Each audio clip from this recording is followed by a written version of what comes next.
Ketika desa kita kuat, maka kecamatan akan kuat. Ketika kecamatan akan kuat, kabupaten akan kuat termasuk kota. Ketika kabupaten dan kota itu kuat, maka provinsi akan kuat. Ketika seluruh provinsi di seluruhnya, maka Indonesia akan kuat.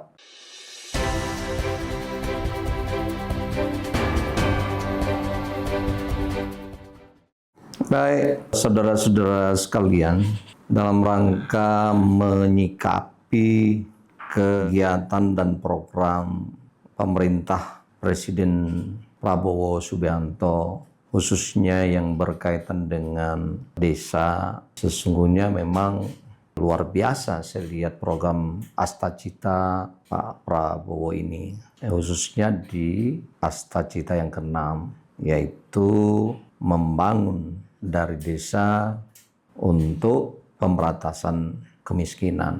Saya kira program dan salah satu Astacita seperti ini sangat tepat sekali menurut saya, karena hampir ada sekitar 70-an ribu ya, desa di Indonesia yang perlu diperhatikan dan menjadi bagian integral dari pembangunan sumber daya manusia kita ke depan, termasuk masalah ekonomi Indonesia berangkat dan berawal dari desa.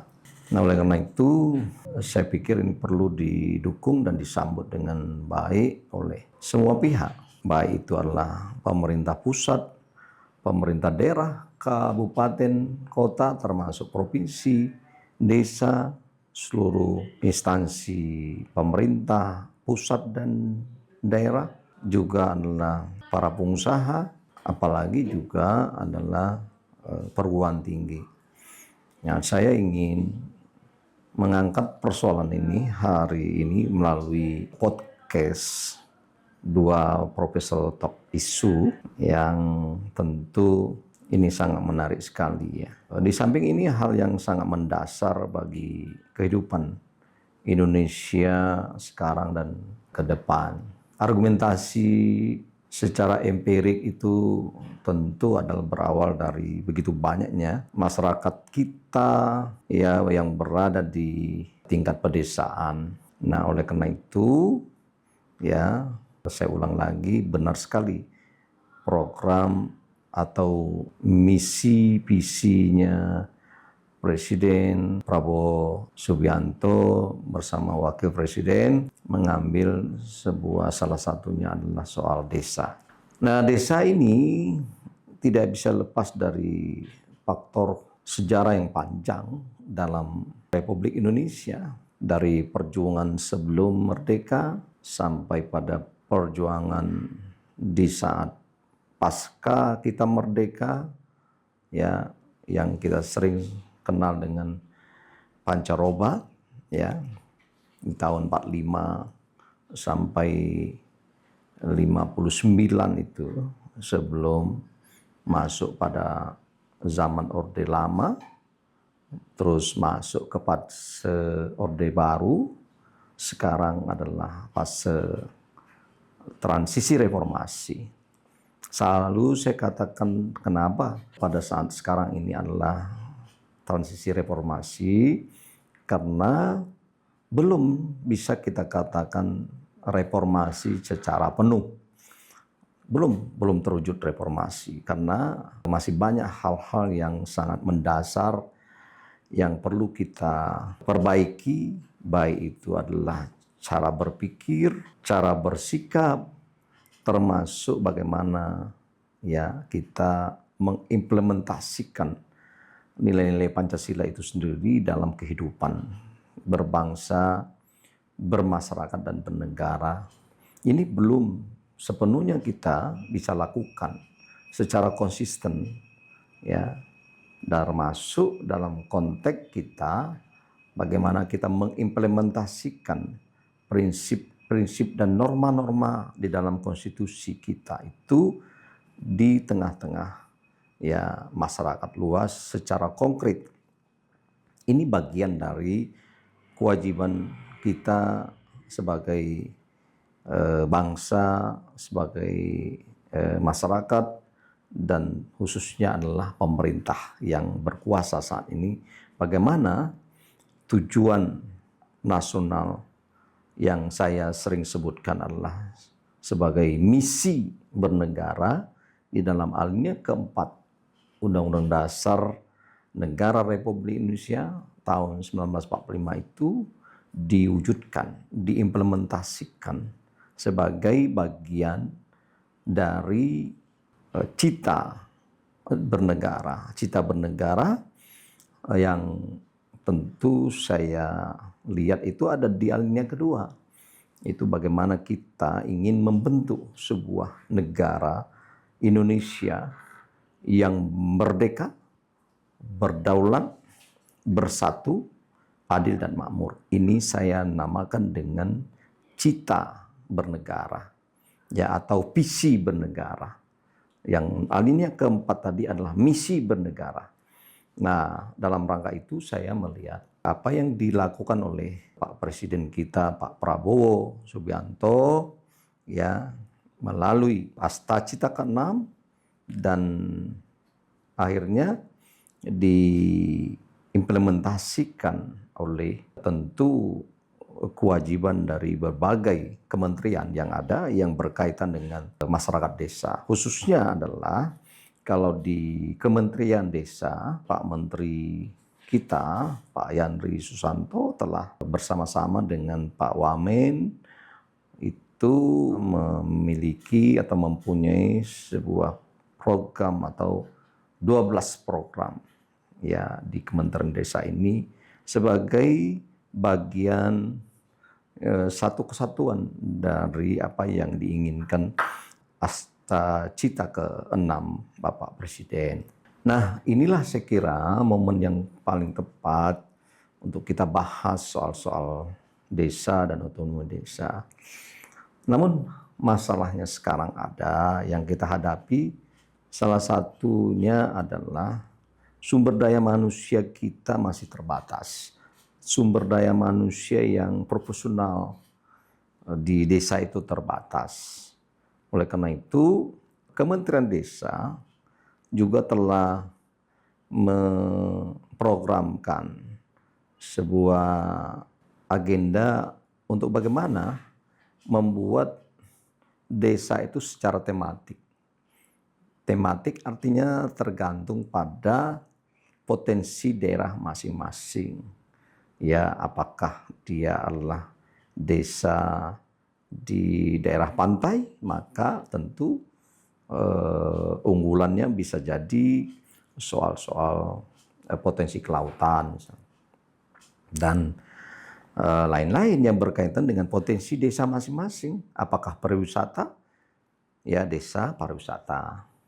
Termasuk di daerah pegunungan misalnya, itu ada hal-hal yang berkaitan dengan potensi alam, ya, wisata alam, tambang, ya, kemudian perikanan, perkebunan, jagung misalnya, dan lain-lain. Itulah namanya yang sedang digalakkan oleh Kementerian Desa melalui program Pak Menteri dan Wakil Menteri kita tentang soal desa tematik.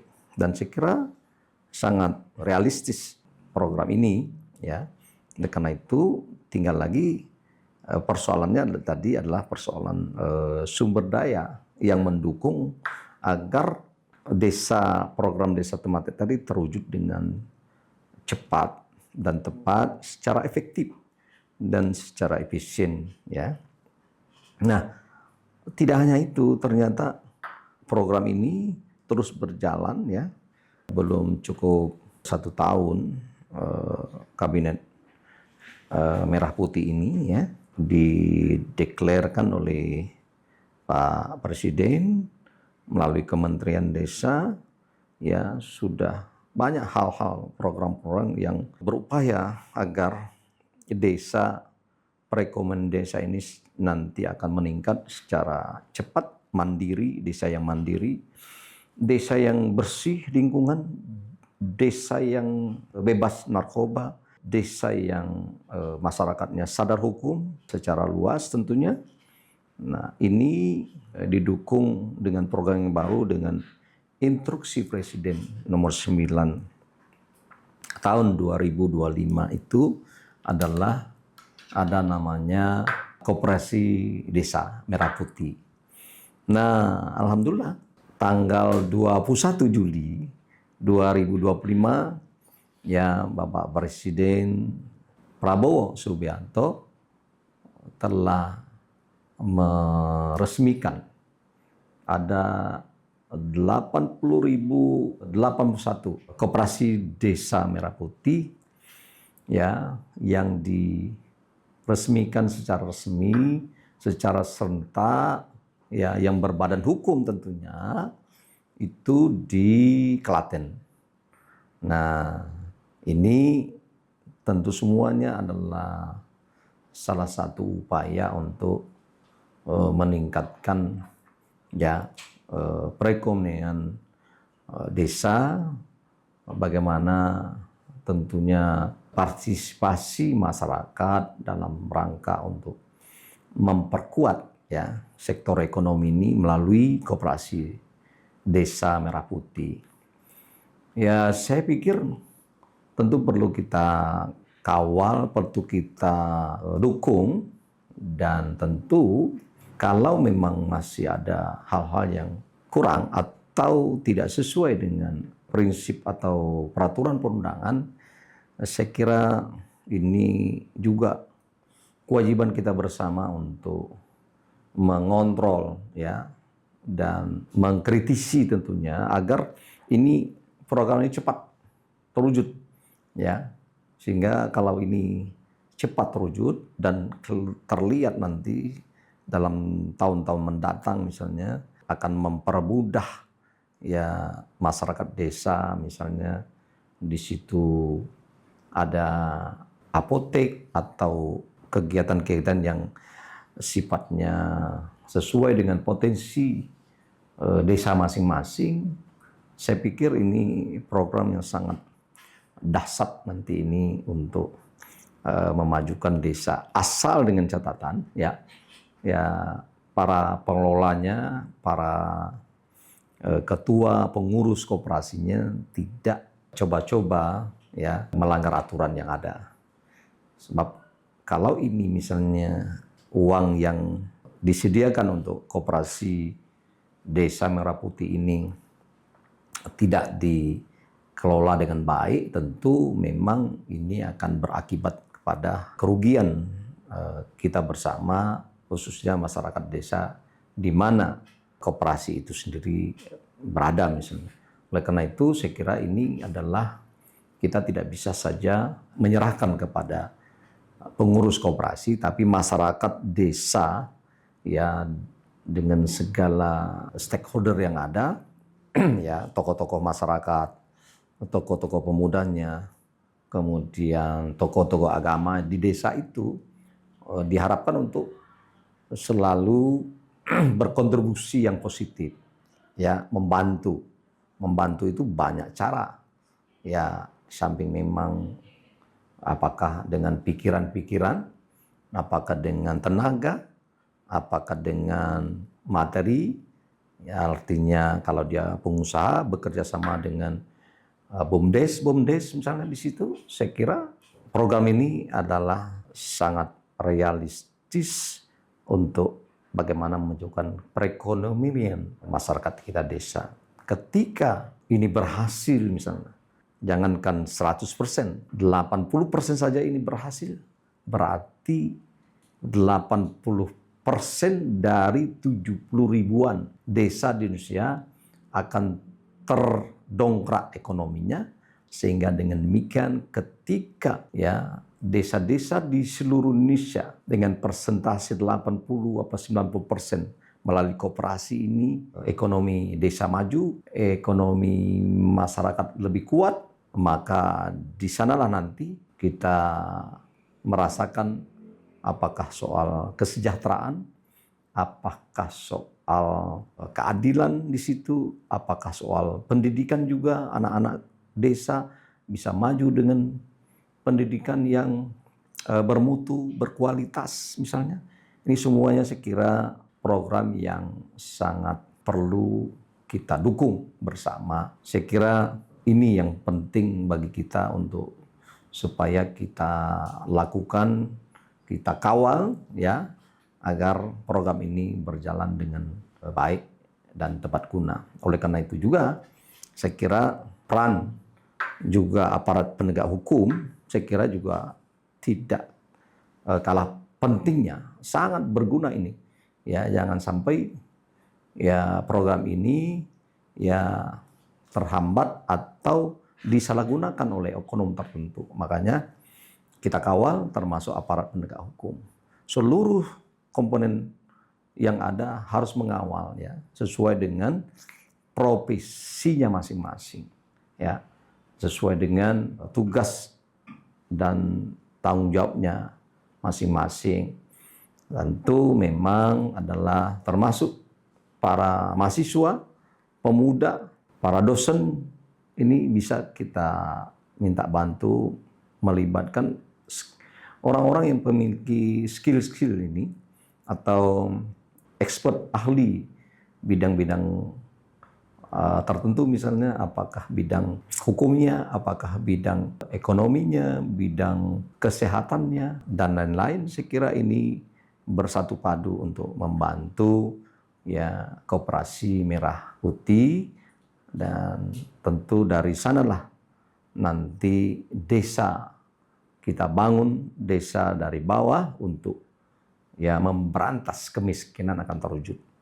Saya kira itu yang perlu saya diskusikan atau saya sampaikan pada sesi ini melalui dua profesor talkshow.